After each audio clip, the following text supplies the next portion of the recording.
We added our 4.3 quarts. I believe this thing's like 1.6 liters of, you know, pure horsepower here. I can't say too much. The thing's been pretty good to us. We bought it, I think it was 3 years old. Had something like 27,000 miles on it, I guess. And now I think we're at just about 120. And knock on wood, we haven't done anything other than oil changes. I think maybe a wheel bearing, some brakes, but no major issues with it. So just don't like that it has no power, but that's kind of what you give up for fuel economy.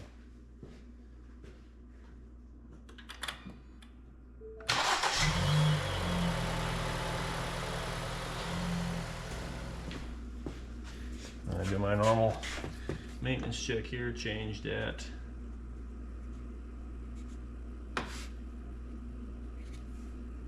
114,643. Look at that. She asked me for an oil change and she was even 400 miles early. Good. Good, good.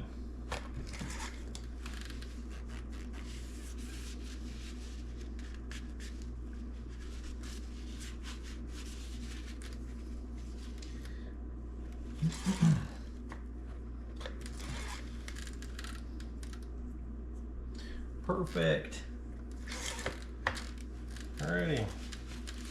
Thing looks pretty good. Coolant good. Suppose we could top off her windshield wash here. Alright, see how good my aim is here. Not bad.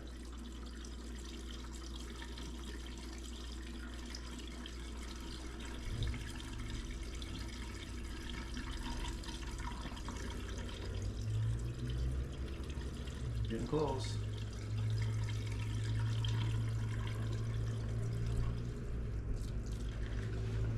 Well, kind of spilled at the end, but it's just a cleaning solution, so no big deal.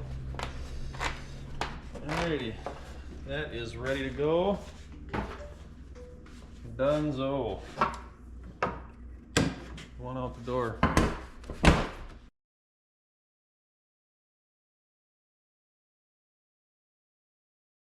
Get the snowmobiles out of here, put that one on a pallet and take it up to storage, take the other two and drive them up in the shed just to get it out of the way, because I'm going to need the whole shop here soon.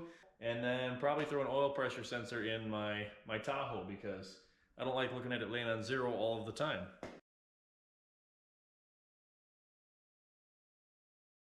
I built this handy dandy snowmobile hauler, I don't know, probably a year or two ago out of an old pallet. I don't even remember what came on the pallet, but I just threw some runners on there, and I have some racking up in the shed where we store the snowmobiles, so getting them up and down is kind of a pain and not so safe when you're just using pallet forks. They like to rock back and forth, so this actually works pretty good.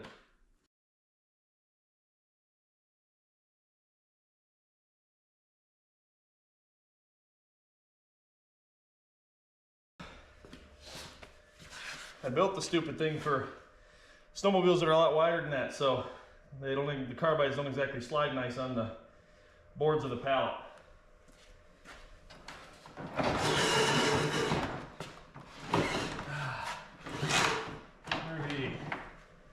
Perfect. I'll get this one out of here. There, we got her loaded up.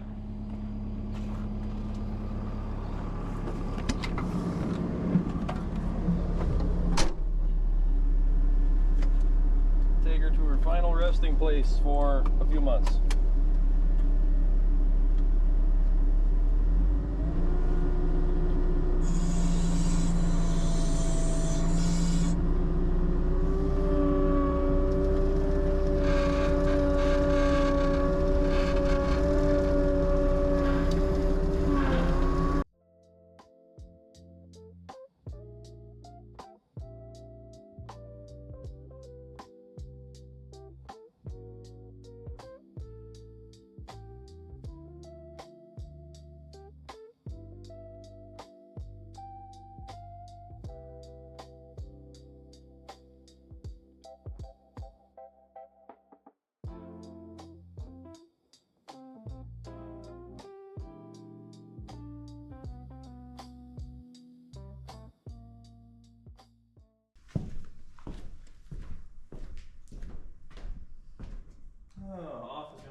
All right, back down we go.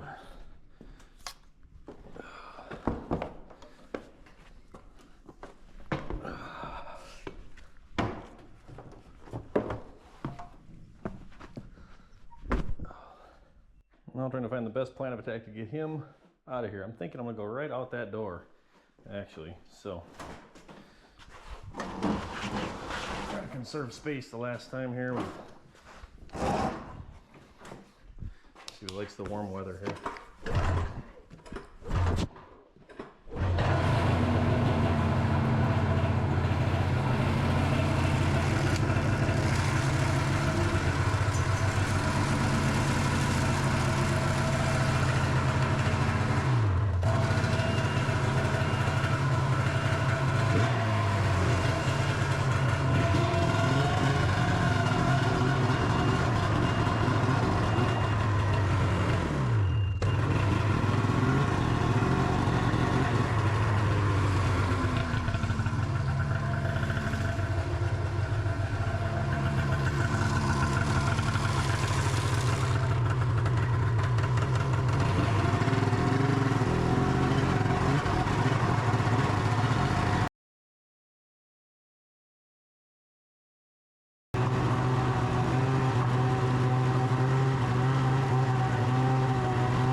I hate that rattling.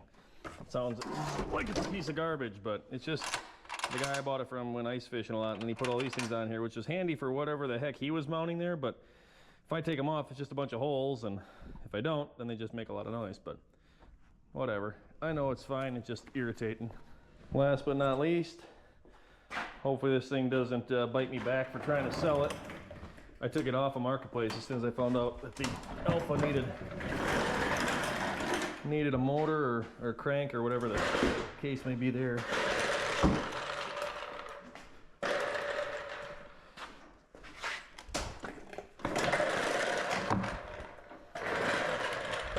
Hopefully it don't leave me stranded now. It's a pretty good machine. No major issues.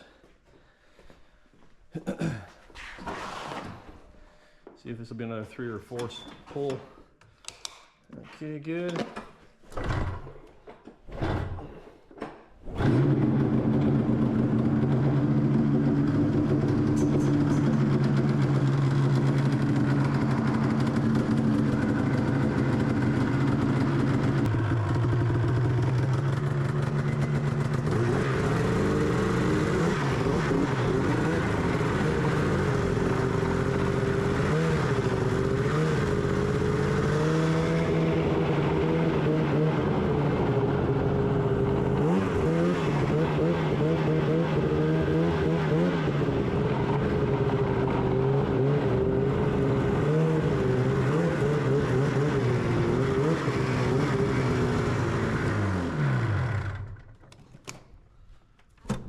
Perfect.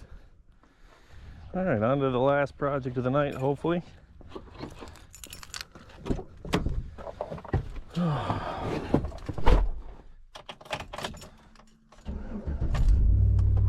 Perfect.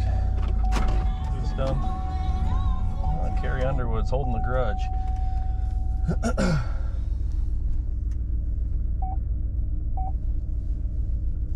It's been a pretty good vehicle for me so far. I bought it, I don't know, probably July.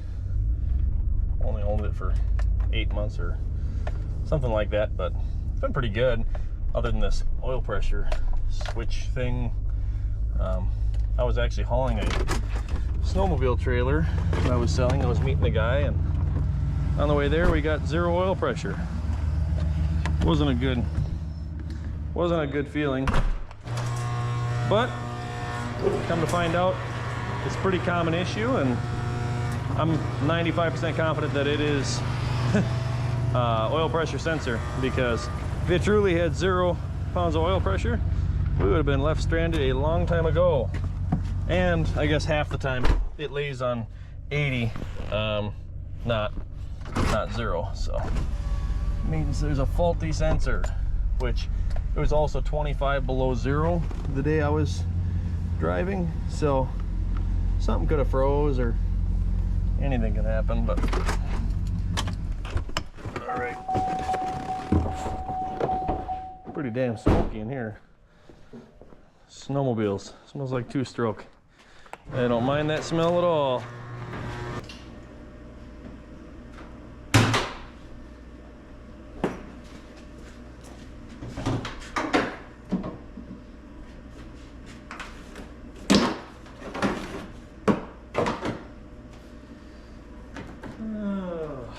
Let's get a flashlight. I suppose we could bring the camera with. I should probably try and find it first. I believe it's back here. Yep, got my fingers on it.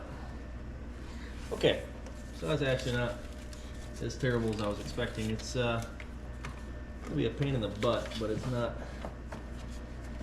impossible. Let's see how good you can see here, but it's just going to be a 3-wire plug around the back of this piece of plastic here. If I can navigate the camera in. Yep, here it is, right there. So we're going to put the camera down and see if we can cramp our hand up real good and say some swear words. First order of business is going to be to get that connector off of there. So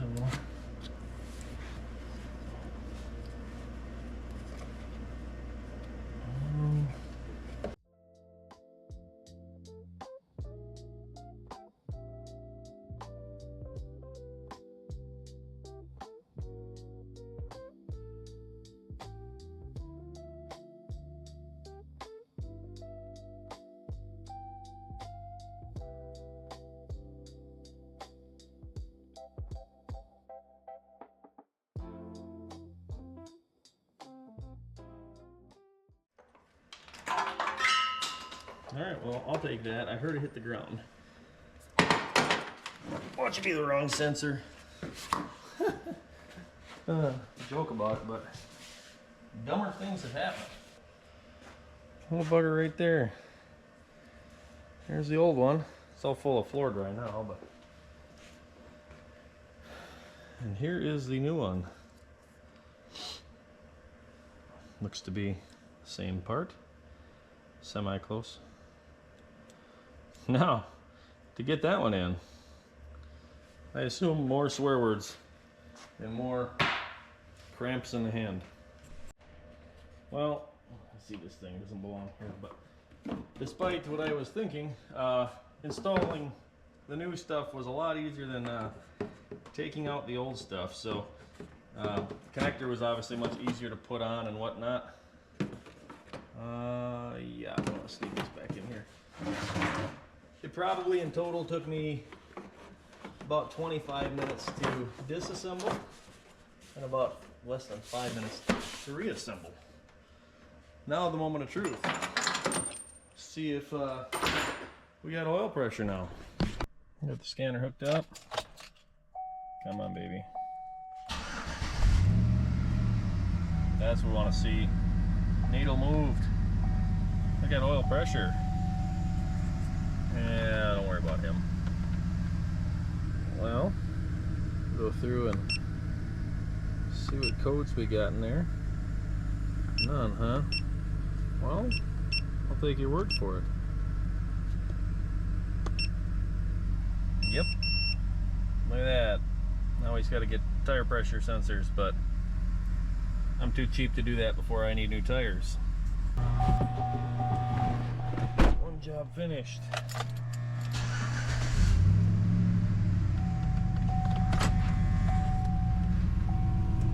I even cleaned off my back camera. Super nice. Oh my god, it's so nice to not see a check engine light. The other one still bothers me, but it's better than having all of them.